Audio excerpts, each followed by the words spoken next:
Hello বন্ধুরা, আজ কেসার মালাই কেকের একটা নতুন রেসিপি তোমাদের সাথে শেয়ার করছি। আমি এখানে প্রথমেই একটা বাটির মধ্যে প্রায় হাফ কাপের মতো মেল্টেড বাটার নিয়ে নিচ্ছি। তোমরা চাইলে রিফাইন অয়েলও দিতে পারো। এরপর আমি হাফ কাপের মতো টক দই নিয়ে নিলাম। টক দইটা কিন্তু রুম টেম্পারেচারে থাকলে ভালো হয়। এবার এটা ভালো করে আমাকে মিশিয়ে নিতে হবে। এর মধ্যে আমি প্রায় 2/3 কাপের মতো আমি এর মধ্যে চিনি ইউজ করছি। চিনিটা কিন্তু পাউডার সুগার ইউজ করলে কিন্তু ভালো। এরপর আমি 2/3 কাপের মতো ময়দা ইউজ করছি। ময়দাটা কিন্তু আমি 2/3 কাপ করে দুবার নিয়েছি। চিনি যতটা নেবে তার ডবল আমাকে ময়দা নিতে হবে। এরপর আমি হাফ টেবিল স্পুনের মতো বেকিং পাউডার দিয়ে দিচ্ছি। সমানভাবে আমি 1/4 টেবিল স্পুনের মতো আমি এর মধ্যে খাবার সোডা ইউজ করলাম। এবার এটাকে ভালো করে আমাকে মিশিয়ে নিতে হবে। দেখো একটু ভালো করে মিশিয়ে নিচ্ছি আমি, এবং এর মধ্যে প্রায় হাফ কাপের মতো আমি দুধ অ্যাড করেছি। দুধটা কিন্তু অল্প অল্প দিয়ে আমাকে ভালো করে মিশিয়ে নিতে হবে, একেবারে দিলে কিন্তু হবে না। দেখো কত সুন্দর একটা ব্যাটার তৈরি হয়েছে। ব্যাটারটা কিন্তু এই কনসিস্টেন্সিতেই থাকতে হবে। এর মধ্যে আমি ফ্লেভারের জন্য এলাচ গুঁড়ো দিয়েছি, তোমরা চাইলে ভ্যানিলা এসেন্সও দিতে পারো। এবার একটা বাটির মধ্যে আমি প্রায় বাটার পেপার দিয়ে দিয়েছি নিচেটা, যাতে এটা লেগে না যায়। এরপর আমি এই ব্যাটারটা এর মধ্যে ঢেলে নেব।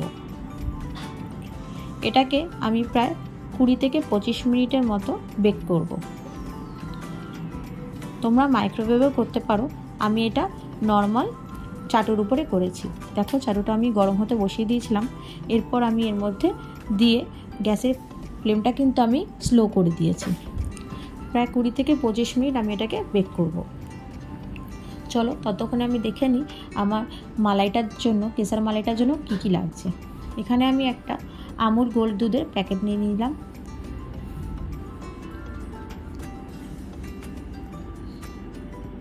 সবাই তো নর্মাল কেক তোমরা খেয়েছো, এই মালাই কেকটা একবার খাও। এর মধ্যে আমি প্রায় 4 চামচের মতো সুগার দিয়ে দিচ্ছি। মিষ্টি তোমরা যে যেমন খাবে সে সেরকম নিতে পারো, আমরা একটু বেশি মিষ্টি খাই বলে আমি এখানে 4 চামচের মতো নিয়েছি। এরপর আমি এর মধ্যে অল্প করে এলাচ গুঁড়ো দিয়ে দিচ্ছি। অল্প করে ফ্লেভার আর কালারের জন্য আমি এর মধ্যে কেসার দিয়ে দিলাম। কেসারটা দিলে কিন্তু বেশ ভারী মজার লাগে, দেখতেও খুব সুন্দর লাগে। সমস্ত উপকরণগুলো ভালো করে মিশিয়ে দিলাম। এরপর আমি এর মধ্যে প্রায় 2 প্যাকেটের মতো গুঁড়ো দুধ দিয়ে দিচ্ছি।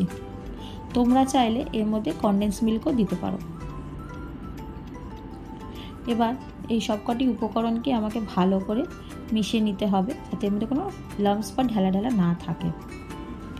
এবং এটাকে আমাকে প্রায় 10 থেকে 15 মিনিটের মতো আগুনে জাল দিতে হবে। দেখো আমি গ্যাসের উপর বসিয়ে জাল দিতে শুরু করে দিয়েছি এবং আমার দুধটা ফুটতেও শুরু করেছে। চলো এটা 10 মিনিটের জন্য রেখে দিই।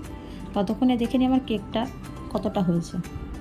দেখো 25 মিনিট পর আমি একটা টুথপিকের সাহায্যে কেকের মধ্যে দিয়ে দেখব। দেখো টুথপিকের গায়ে কিন্তু একটুও কেক লাগছে না, তার মানে আমার কেকটা কিন্তু ডান হয়ে গেছে। নামিয়ে নিয়ে আমি একটা ছুরির সাহায্যে এটা 4 সাইডটা কেটে নিচ্ছি, আর একটা ঢাকনার সাহায্যে এটাকে উল্টে দিলাম। কেকটা কিন্তু এইভাবে খুব সহজেই বেরিয়ে আসে। এই বাটার পেপারটা আমি এবার সরিয়ে নিচ্ছি। তোমরা বললে বিশ্বাস করবে না, কত দূর এর মধ্যে দেখাচ্ছে আমি জানি না, কেকটা কিন্তু বেশ ভারী সফট আর স্পঞ্জি হয়েছে। এমনিই কিন্তু খেয়ে নেওয়া যায় কেকটা।